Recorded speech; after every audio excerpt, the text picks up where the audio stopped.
Sementara itu, pemirsa, Presiden Prabowo menyebut aksi demonstrasi yang terjadi mengarah pada makar dan terorisme. Ya, Presiden Prabowo meminta kepada TNI dan Polri menindak tegas semua aksi perusakan fasilitas umum hingga penjarahan rumah individu. Sekali lagi,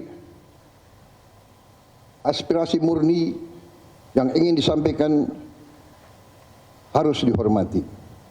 Hak untuk berkumpul secara damai harus dihormati dan dilindungi.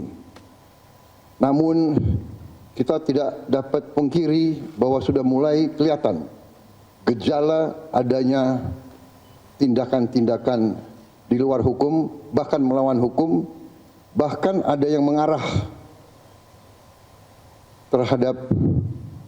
kepada makar dan terorisme. Kepada pihak kepolisian dan TNI, saya perintahkan untuk mengambil tindakan yang setegas-tegasnya terhadap segala macam bentuk pengerusakan fasilitas umum, penjarahan terhadap rumah individu ataupun tempat-tempat umum atau sentra-sentra ekonomi, sesuai dengan hukum yang berlaku. Kepada seluruh masyarakat, silahkan sampaikan aspirasi yang murni dan tuntutan dengan baik dan dengan damai. Kami pastikan akan didengar, akan dicatat, dan akan kita tindak lanjuti. Menteri Pertahanan Syafri Samsudin menegaskan pemerintah tidak akan memberi ruang bagi aksi pelanggaran hukum. Ya, pemirsa, instruksi ini menegaskan bahwa negara hadir dalam melindungi keamanan publik dan juga pribadi.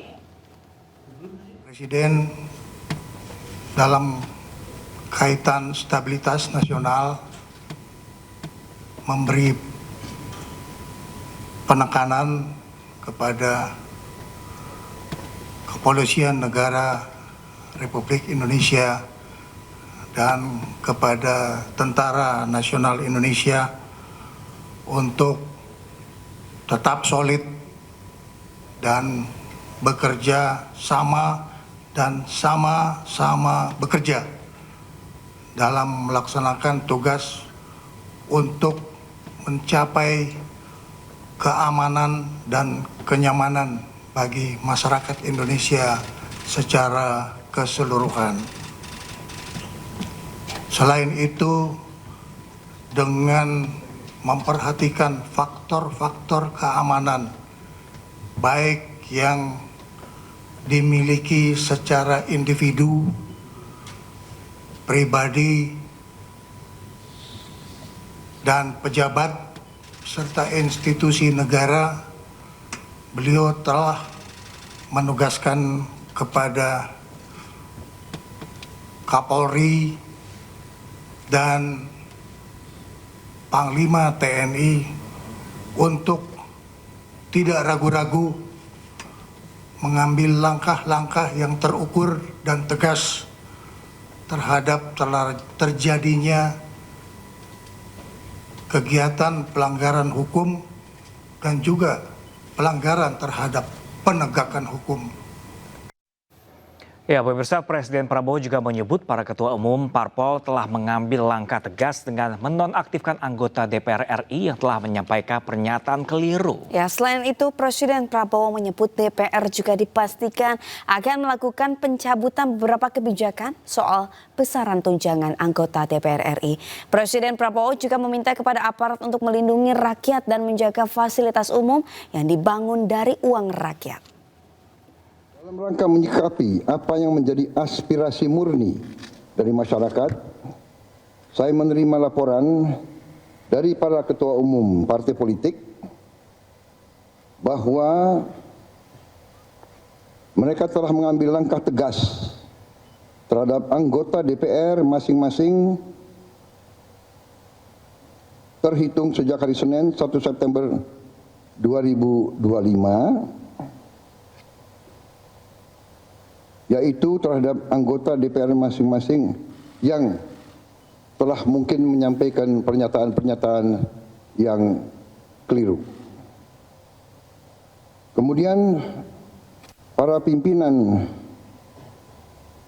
DPR menyampaikan akan dilakukan pencabutan beberapa kebijakan DPR RI, termasuk besaran tunjangan anggota DPR dan juga moratorium kunjungan kerja ke luar negeri.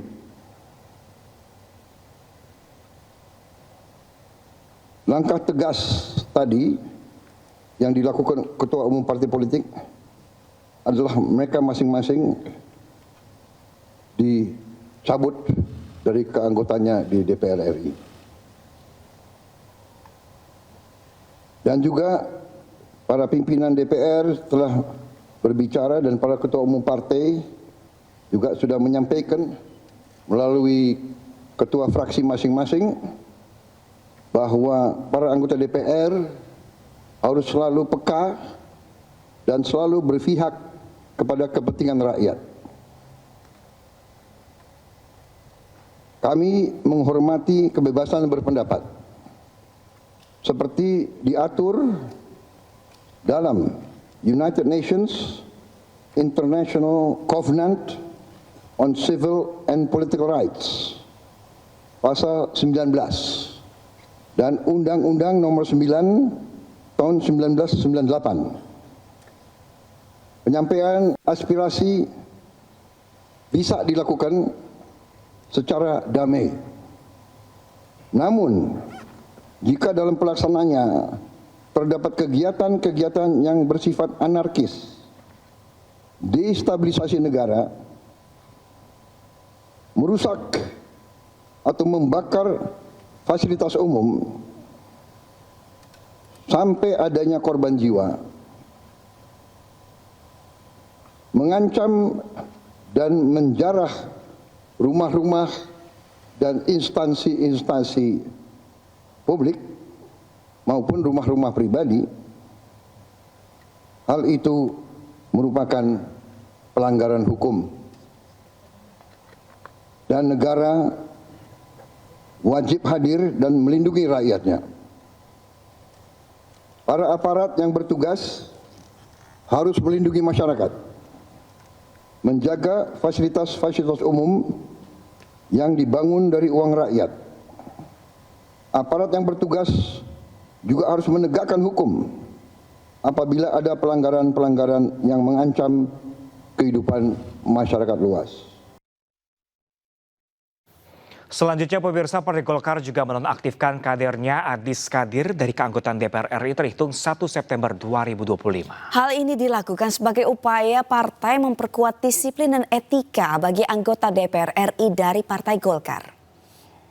Di lain, DPP Partai Golkar menegaskan upaya partai untuk memperkuat disiplin dan etika bagi anggota DPR RI dari Partai Golkar. Berdasarkan pertimbangan itu, Dewan Pimpinan Pusat Partai Golkar secara resmi menonaktifkan Saudara Adis Kadir sebagai anggota DPR RI dari fraksi Partai Golkar terhitung sejak Senin 1 September 2025. Sementara itu, Ketua Umum Partai Demokrat AHY menyatakan sikap ke depan atas situasi tanah air. Ya, pemirsa, AHY setuju tolak tunjangan DPR RI yang menjadi tuntutan masyarakat. Ia juga minta agar kader Demokrat menjaga sikap dan lisan untuk tidak menyakiti hati rakyat. Saya juga menyampaikan pesan-pesan serupa agar seluruh kader Partai Demokrat, termasuk khususnya para wakil rakyat, baik di DPR RI, DPRD provinsi maupun kabupaten kota, bisa bukan hanya menjaga diri, ingat menjaga lisan itu penting sekali, jangan menyakiti perasaan masyarakat. Hal yang mungkin kita anggap biasa tetapi begitu mendasar, sensitif bagi masyarakat, janganlah kemudian kita ringan melukai perasaan masyarakat. Itu pesan saya kepada seluruh kader Demokrat terkait dengan kritik, termasuk desakan berbagai kalangan masyarakat agar ditunda atau dihentikan tunjangan yang dianggap kurang tepat dihadapkan dengan situasi saat ini, apalagi ada sejumlah anggota dewan yang mungkin mengungkapkannya secara kurang simpatik, kami dengan tegas mengatakan menolak. Jadi artinya kami tidak ingin itu menjadi isu yang berlarut-larut. Kita tolak karena sekali lagi suasana dan situasinya belum tepat. Kualitas juara. Juara apel. Juara beri. Juarakan hidupku.